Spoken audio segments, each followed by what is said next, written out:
Good morning students, welcome to online classes of new risen public school. बेटा हम लोग chapter number 5 study कर रहे हैं। चैप्टर नंबर 5 हमारा चल रहा है क्लास 10 की मैथ्स है। आज हमारा लेक्चर नंबर कौन सा है बेटा? 12।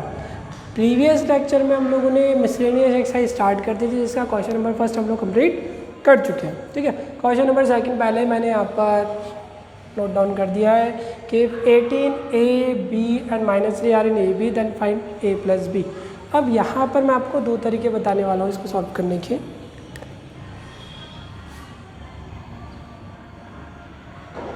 फर्स्ट मेथड और ये सेकंड मेथड, जो आपको ठीक लगे आप उससे कीजिए। ठीक है, जो आपको ठीक लगे आप उससे कीजिए। मेरे को पता है एक शॉर्ट होगा और एक थोड़ा लेंथी होगा, बट वो शॉर्ट वाले में थोड़ा सा दिमाग ज़्यादा लगाना पड़ता है, आपको ट्रिक्स वगैरह सारी चीज़ें याद होनी चाहिए। लेंथी वाला आपको नॉर्मल ही है कि आपने जो स्टडी किया आप उस पर चले जाओ। तो अब देखो, पहले हम लोग फर्स्ट टाइप वाला देखते हैं। ये 4 टर्म्स है, 1 2 3 4। तो 4 टर्म्स का मैंने कुछ नंबर बता रखे कि अगर 4 टर्म्स AP में हो तो आप इस तरीके से कुछ नंबर्स होते हैं आपके, यही होते ना बेटा। तो अगर मुझे क्या फाइंड आउट करना है, सिर्फ और सिर्फ A plus B find out करना है। क्या फाइंड आउट करना है? A plus B find out करना है। मुझे A और B की वैल्यू नहीं चाहिए। A और B की वैल्यू चाहिए तो फिर तो सेकंड मेथड में ही जाता मैं इसका यूज़ ही नहीं कर सकता था। अगर मुझे A और B की वैल्यू फाइंड करने के लिए बोलता ना तो फिर मेरे को सेकंड मेथड का यूज़ करना पड़ता। क्योंकि इसने सिर्फ A प्लस B की वैल्यू की, तो मैं इस फर्स्ट मेथड का, शॉर्ट वाले मेथड का यूज़ कर सकता हूँ। तो अगर मैं इन दोनों को प्लस करता हूँ बेटा, करना एक बार मिड वालों को, तो ये D से D कैंसिल होके A और A क्या आएगा? 2A। और ऐसे अगर मैं इन दोनों को ऐड करता हूँ तो ये 3D से 3D कैंसिल हो जाएगा, यानी कि A प्लस A क्या आया? यानी कि मिड वाली टर्म्स का सम फर्स्ट और फोर्थ टर्म के इक्वल है, सम के, है कि नहीं है? इस मिड वाले 2 टर्म्स का सम किसके इक्वल है? फर्स्ट और फोर्थ टर्म, क्योंकि यहाँ पे भी 2A आ रहा है, यहाँ पे भी 2A आ रहा है। हो रहा है कि नहीं हो रहा? तो मैं यहाँ पे क्या करूँ कि अगर आप कह रहे हो 18a, b, -3 are in AP, so A plus B, यानी कि इन दोनों टर्म्स का सम इन दोनों टर्म्स के सम के इक्वल होगा, यानी कि 18 प्लस -3 इज इक्वल टू 50। तो मेरा आंसर क्या आ गया बेटा? 50। बड़ा इजी था कि मैंने बता दिया, तुम लोगों को समझा दिया कि 4 टर्म्स होती है तो इस तरीके से होती है। इन दोनों का सम किया 2A आ रहा है, फर्स्ट और फोर्थ का टर्म भी सम किया तो 2A आ रहा है। इट मीन्स अगर मैं इन दोनों का सम करूँगा तो वो इन दोनों सम के इक्वल आएगा। तो मेरा 15 आंसर आ गया। बहुत ईजी में हो गया, कोई टेंशन नहीं थी। ये मेरा फर्स्ट मेथड था, दोनों में से कोई सा भी कॉपी में कर सकते हो, ठीक है ना? परेशान नहीं होना, ठीक है? परेशान होने की ज़रूरत नहीं है कि सर ये वाला ही मेथड करूँ या ये वाला ही मेथड करूँ। कॉपी में आपको जो ठीक लगे वो करूँ, ठीक है? मैंने ये शॉर्ट मेथड बता दिया कि नॉर्मली हो जाएगा आपका, कोई टेंशन नहीं, आप कीजिए आराम से, गलत कोई नहीं कर सकता। अब जो दूसरा मेथड है वो देखते हैं। 18, A, B, -3 are in AP। तो फर्स्ट टर्म क्या हुआ मेरा? फर्स्ट टर्म क्या हुआ बेटा मेरा? 18। अब स्मॉल इसने यूज़ कर लिया तो आप कैपिटल यूज़ करो भैया। इसने स्मॉल यूज़ कर लिया ना क्वेश्चन में ही, तो मैं थोड़ी स्मॉल ही यूज़ कर सकता हूँ, मैं कैपिटल ले लूँगा फिर, ठीक है? ये चीज़ों का ध्यान रखा करो। और ये फर्स्ट टर्म हो गया, तो ये first, second, third, fourth term हो गया। सही है? A4 इज इक्वल टू -3, ठीक है? तो अब A4 का फॉर्मूला क्या होता है? A plus 4 - 1 into D।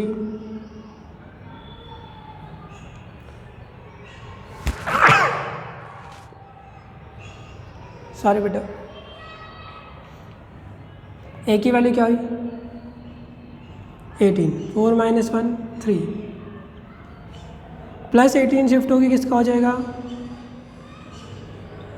-18, तो -21, तो D की वैल्यू क्या आ गई? -7। डी की वैल्यू क्या आ गई बेटा -7। कोई कन्फ्यूजन है? First term 18, fourth term A4 -3, A4 का फॉर्मूला A + 4 - 1 डी, A की value 18, 4 - 1 3D, +18 -18 minus minus plus -21 हो गया। 3 मल्टीप्लाई का डिवाइड में 21 को 3 से डिवाइड किया -7। अब ये कौन सा टर्म है मेरा B? फर्स्ट सेकंड टर्म है। तो सेकंड टर्म A2 किसके इक्वल है? A के, और फार्मूला क्या होगा? A + D। तो A 18 + -7 = 11। सही है? A की वैल्यू कितनी आ गई? 11। और इसी तरीके से A3 B के इक्वल होगा, फर्स्ट सेकंड थर्ड टर्म। तो ये क्या होगा? A + 2D। तो A क्या है मेरा? 18, 2 × D की वैल्यू क्या है बेटा? -7। तो ये हो गया 2 7 14। तो ये 4 बच जाएगा बेटा, सीधे सीधे मैंने डायरेक्ट कर दिया।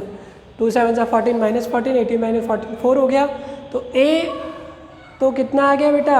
11, और B कितना आ गया आपका? 4। तो अब A + B क्या होगा आपका? 11 + 4 क्या हुआ बेटा? सेम आंसर है या नहीं है? आंसर सेम है? आंसर सेम है बेटा।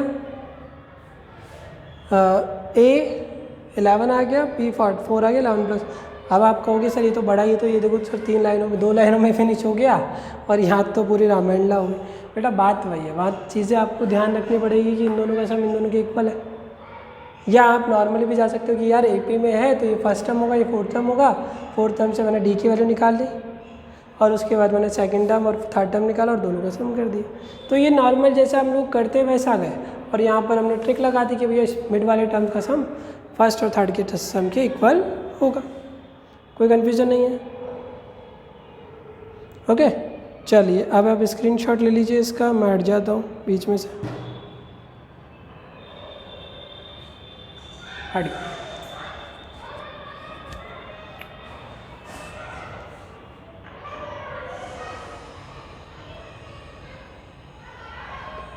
हो गया बेटा?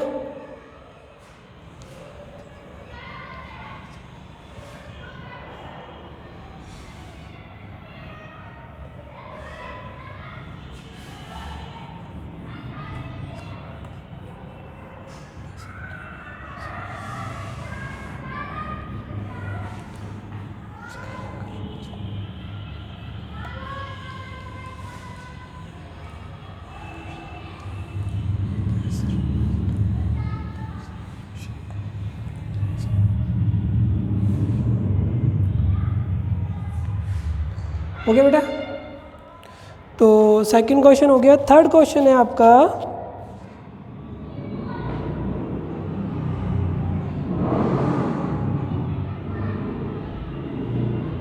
(34 and 64 वाला ही है। ठीक है, तो बेटा इधर देखो। क्वेश्चन नंबर थर्ड मैं लिख देता हूँ, लीजिए। If 7th and 13th terms, 7th and 13th terms of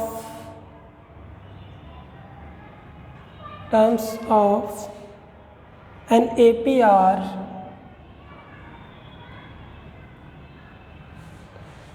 34 and 64 respectively.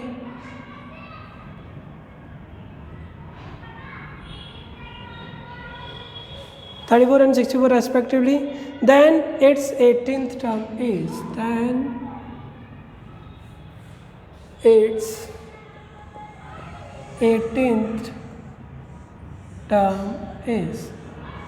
Answer. बेटा वही ऑप्शन बेस्ड है तो इसी तरह लिखिएगा, then the find the 18th term. फिर वही बात आ गई, फर्स्ट टर्म और कॉमन डिफरेंस दे रखा है क्या? नहीं दे रखा है। तो जैसे ही first term and common difference नहीं दे रखा है तो आप लोग सबसे पहले क्या एज्यूम करोगे? First term and common difference. Let first term of AP be A and common difference B D। बेटा first term of A P be A and common difference be D की फर्स्ट टर्म क्या हो गया ए हो गया और common difference क्या हो गया आपका डी हो गया। सबसे पहले वही एज्यूम करना है मेरे को। फिर उसने बोला सेवन्थ टर्म कितनी है आपकी 34 भैया। सेवन्थ एंड 34 और 34 एंड 7th 34 13 64 फर्स्ट वाला फर्स्ट सेकंड वाला सेकंड। तो seventh term of A P seventh term of AP A7 is equal to 34। A7 is equal to 34। तो A प्लस 7 माइनस 1 तो A plus 60 equation number first. फिर उसके बाद 13th term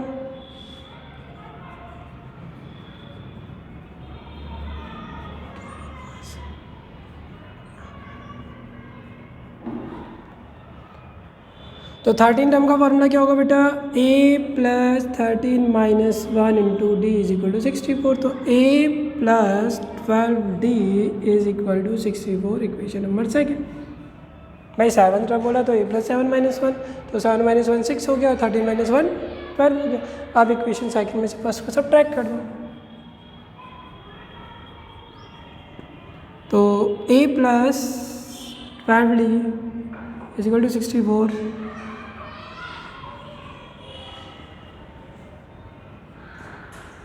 12 में से 6 34 0 3 तो डी की वैल्यू 30/6।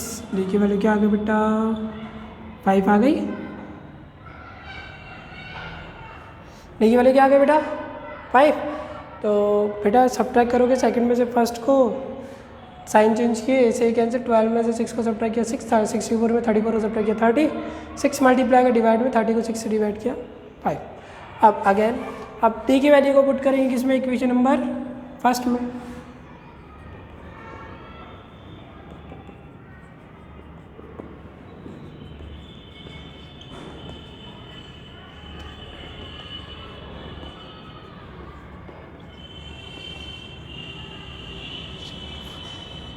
ठीक है बेटा डी की वैल्यू 5 रख दी हम लोगों ने। 6 5 30 30 34 माइनस 30 कितना आ गया बेटा 4 आ गया।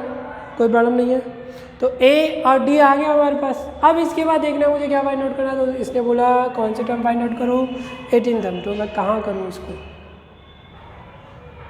क्या कर देता हूँ ब्रैकेट में। थोड़ा सा देख लेना बेटा ना करते वक्त जब आप नोट करें। 18th term of A P तो ए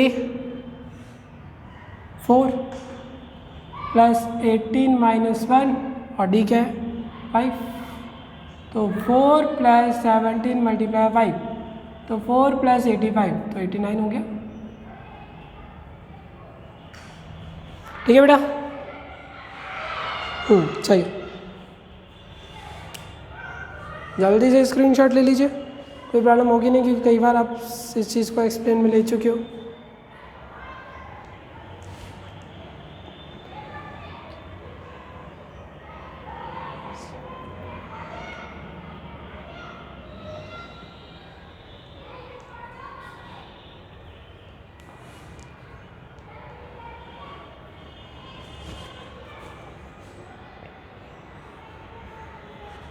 हो गया बेटा चले आगे।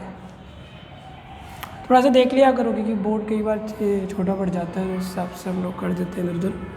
तो आप लोग नोट डाउन करते वक्त देख लेना कि कौन सी चीज़ कहाँ पर है। ओके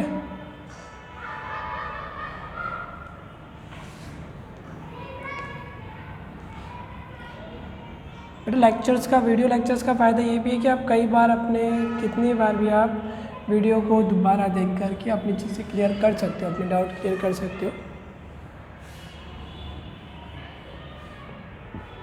सॉरी हाँ बेटा if the sum of n terms of an AP question number 4 ना बेटा इंपॉर्टेंट क्वेश्चन है ये।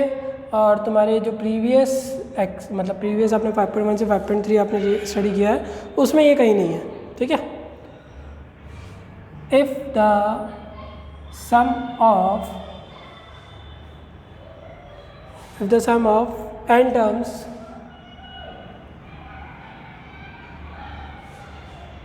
of an AP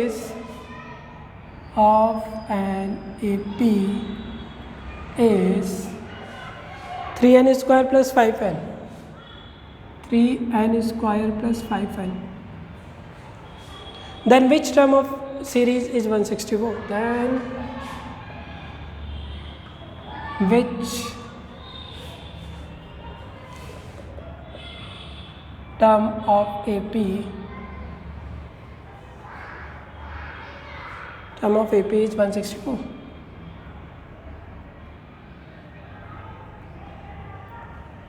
तो आंसर देखते हैं बेटा।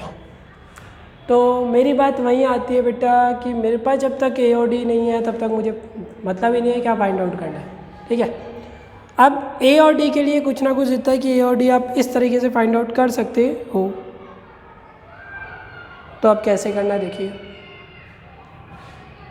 इसने कहा सम ऑफ n टर्म्स, तो मैं लिखता हूँ यहाँ पे sum of first n terms S N is equal to 3n square plus 5n, ठीक है।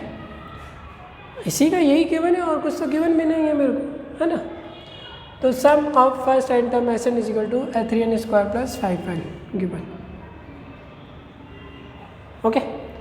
अब अगर मैं यहाँ पर पुट कर देता हूँ n की वैल्यू 1, ठीक है। n की वैल्यू मैंने क्या पुट कर दी बेटा 1, तो मेरे पास क्या आया S1।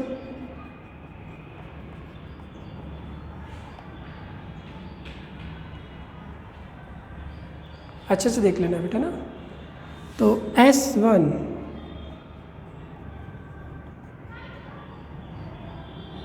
तो S1 is equal to 3 plus 5 क्या हो गया। अब मैंने आपको 11th लेक्चर में आई थिंक या 10th लेक्चर में आई थिंक 10th लेक्चर में आपको बता दें कि S1 किसके इक्वल होता है। बताया था आपको कि S1 का मतलब होता है sum of first one term, sum of first one term. तो sum of first one term यानी कि अगर मैं लिखता हूँ A1 A2 A3 A4 A5, तो sum of first one term, तो वन टर्म तो यही है ना। S1 किसके इक्वल होगा यानी कि A1 के लिए इक्वल होगा। S1 किसके इक्वल होगा A1 के। क्यों बता दिया मैंने कि sum of first one term, तो one term first one term तो यही है ना A1 ही है ना। तो S1 किसके इक्वल हो जाएगा A1 के इक्वल हो जाएगा, ठीक है। अब अगर मैं यहाँ पे पुट करता हूँ n की वैल्यू 2, तो यहाँ क्या आएगा S2। तो 3 multiply by 2 square plus 5 multiply by 2, 3 multiply by 2 square plus 5 multiply by 2, तो बेटा S2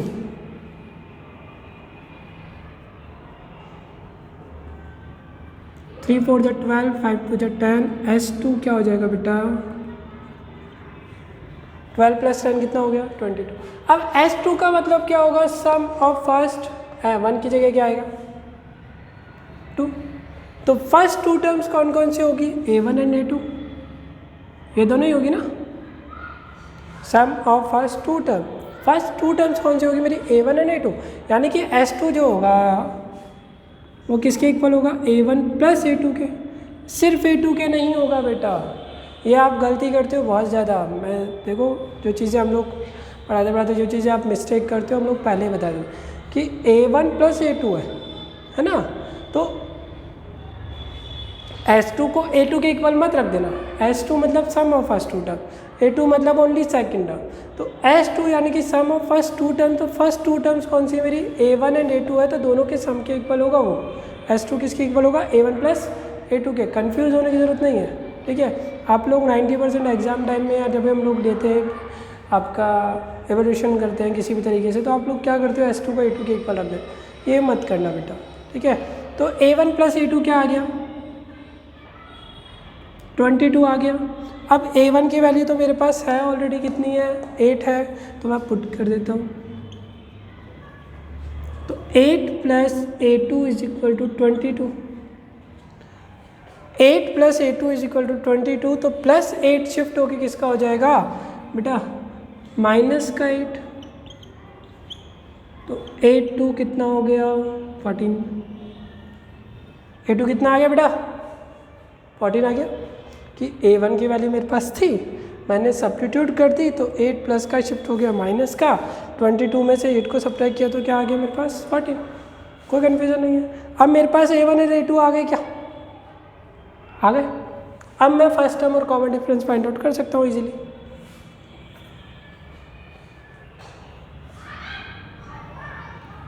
बेटा ये फर्स्ट पार्ट, ये सेकंड पार्ट, लास्ट में ये लास्ट पार्ट ना, मतलब फर्स्ट पार्ट सेकंड पार्ट जब नोट करो तो ये सबसे पहले, फिर ये और लास्ट में इसको करना है ना।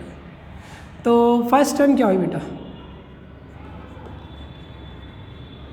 a इज इक्वल टू क्या हुआ 8, और d क्या हुआ a2 माइनस a1, तो 14 माइनस 8 6 हो गया। अब मेरे से क्या पूछ रहा है, क्या फाइंड आउट करने के लिए ना वहाँ जाते हैं। देन विच टर्म, यानी कि विच टर्म बोलते हैं मैं समझ गया कि मुझे n की वैल्यू निकालनी है, विच टर्म बोलते हैं मैं समझ गया कि किसकी वैल्यू निकालनी है, n की वैल्यू निकालनी है ऑफ AP इज़ 164, किस टर्म का वैल्यू कितना है 164 है, तो 164 किसकी वैल्यू है n की वैल्यू है। तो let nth term of AP is equal to 164, तो a प्लस, तो a की वैल्यू कितनी है 8, d की वैल्यू 6, प्लस 8 शिफ्ट होके किसका हो जाएगा बेटा माइनस 8, तो ये हो गया 156 अपॉन 6,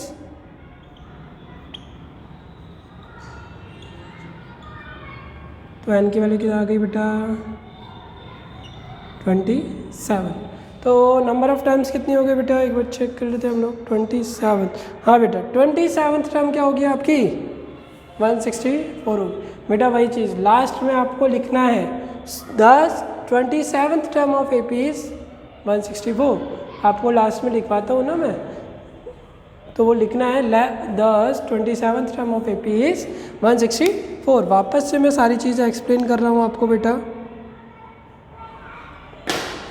वापस देखो अच्छे से। इसने कहा Sn का वैल्यू क्या है आपका 3n², तो मैंने कहा चलो n की वैल्यू 1 पुट करो, तो S1 मैंने निकाला फाइंड आउट किया 8 आ गया। S1 का मतलब होता है sum of first one term, तो sum of first one term क्या होगी मेरी A1 होगी, तो S1 A1 के इक्वल होगा 8। अब n के लिए 2 पुट की तो S2 मेरा आ गया 22, तो S2 आया, इट मीन्स ये होता है sum of first two terms, sum of first two terms, तो sum of first two terms कौन से मेरी A1 एंड A2 होगी, तो A1 प्लस A2 22 होगा। आप A2 नहीं करोगे, मैं बार बार कह रहा हूँ इस चीज़ को, आप लोग करते हैं इस चीज़ को। तो A1 प्लस A2 22 आ गया, A1 की वैल्यू मेरे पास ऑलरेडी थी 8, तो मैंने पुट किया, प्लस का 8 उधर शिफ्ट हो गया, माइनस का 8 हो गया, तो 22 में से 8 को सब्ट्रैक्ट किया तो 14, ठीक है। अब फर्स्ट टर्म कितना हुआ 8, d A2 minus 7 14 minus 8 6, let nth term of AP is 164, तो a plus n minus 1 d is equal to 164, plus 8 shift हो गया माइनस 156, 6 मल्टीप्लाई का डिवाइड में 26 माइनस 1 प्लस 1 26 प्लस 1 क्या हो गया 27, तो 10 लास्ट में लिखना DH 10, okay. 27th term of AP is 164। जल्दी से स्क्रीनशॉट ले लो, फिर हम लोग आगे चलते हैं, ओके।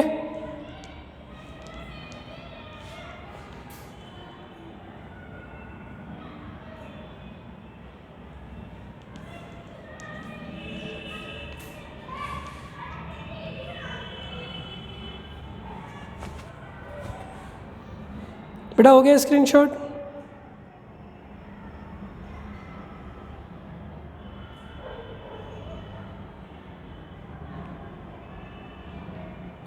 अब बेटा सेम क्वेश्चन आप जाओगे ना, आप मतलब नेक्स्ट देखोगे तो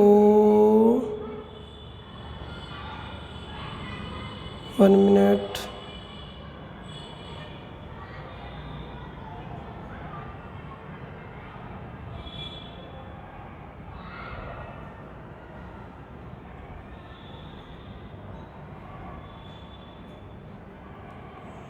ये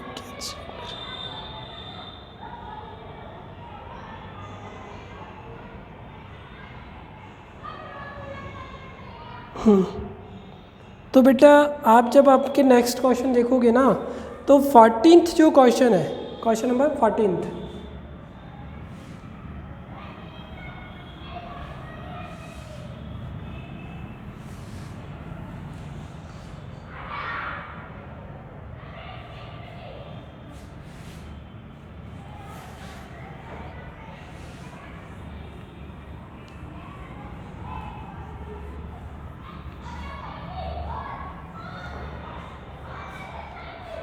वहाँ पे आपको एसएन दे रखा है, सेम है, बिल्कुल सेम है, बस अपॉन में 2 लगा रखा है, 3n² अपॉन 2 5n अपॉन 2। आपको सेम एज इट इज़ करना है, अपॉन में 2 लगाते जाओ सबके।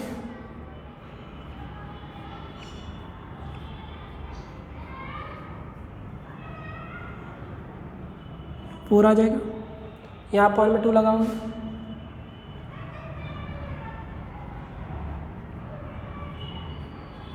तो 11 आ जाएगा। सही है, तो a1 + a2 क्या हो गया अब आपका,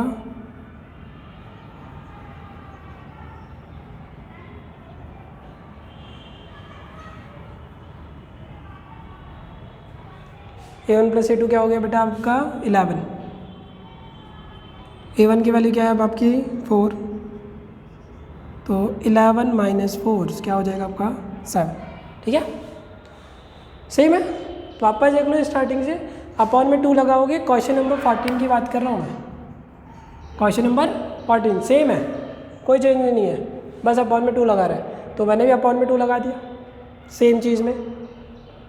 अब 2 और 2 का एलसीएम 2 ही होगा, और 3 + 5 क्या हो गया 8 हो गया, 8 अपॉन 2 क्या आ गया 4, तो a1 कितना हो गया आपका 4। ऐसे आप 2 लोगे, 22 आ गया, 22 अपॉन 2 11 हो गया, तो a1 + a2 क्या हो गया 11। a1 की वैल्यू क्या थी 4 + a2 11 हो गया, तो +4 उधर जाएगा -4 7 आ गया। अब मुझसे जो फाइंड आउट करने के लिए कह रहा था, वो कह रहा था कौन सा टर्म फाइंड आउट करो आप, 25th टर्म फाइंड आउट करो। तो 25th टर्म का आप फॉर्मूला लगा दोगे, a25 a + 25 - 1 × d। तो a और d की वैल्यू क्या है बेटा, a की वैल्यू 4 है, तो यहाँ पे 4 आ जाएगा, और d की वैल्यू क्या है d की वैल्यू ये निकाली क्या, 7 - 4 क्या हो जाएगा 3। तो बेटा ये क्वेश्चन आप लोग खुद करेंगे, कोई कन्फ्यूजन नहीं है, बस लास्ट में जो हमने an गिवन था और n फाइंड आउट किया था, यहाँ n गिवन है, an फाइंड आउट आपको करना है। तो आपका होमवर्क क्या है बेटा, क्वेश्चन नंबर 2 से हमने स्टार्ट किया है, क्वेश्चन नंबर 4 तक कंप्लीट किया है ना, और 14 करना है। ठीक है, ये आपको चीज़ें आपको कंप्लीट करनी है। ठीक है बेटा।